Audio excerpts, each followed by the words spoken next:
Closing time. Uwi na tayo. Close na tayo guys. See you tomorrow ulit. June 5. Na-open tayo bukas. I love you. Yeah. Salamat ka lang Aquino. Yung mga tropa na mga nagsikain dito. Thank you so much. Yes. Maga tayo magsara ngayon kasi parang nagbabadya rin yung ulan eh.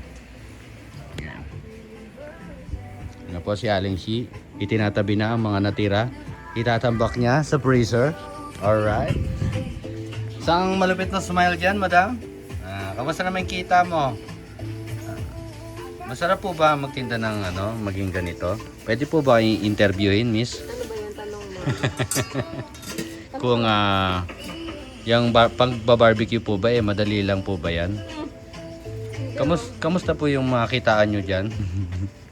Depende. Depende. Nakakabuhay ba ng pamilya? Pag maraming bumili, wag mo nga kung ano. Sige na po, para meron lang silang baka merong mga Pag pamilyang... maraming bumili, maraming kita. Pag walang bumili, di walang kita. Ganun po. So, Common sense lang yun. kailan po yung rest day nyo talaga? Depende sa'yo. Pag sinipag ka. Ay, pag sinamad ka pala. Bali pa po, pwede pa makaingin ng iba pang info Tungkol sa pagba-barbecue nyo po. Nasaan? Single ako. Sa ganda nyo ngayon, wala pa po kayong asawa? Wala. Wala nag-gusto sa akin. Baka hindi kayo nagsiseryoso, te.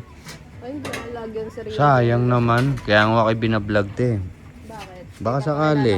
Part 2 ng panliligaw ko sa inyo, te. Baka may gusto kayong i-share. Mga wisdom, word of wisdom. Sa mga gustong magtinda ng barbecue. Word of wisdom manood kay Chai Chester. Oo, idol ko yun. Lodi yun, si Chai Chester. Lodi po yun, opo. Taba ng utak nun. Yan, ligpitan na po. Uwian na. See you tomorrow. Oo nga eh. Bye bye guys. See you tomorrow. I love you.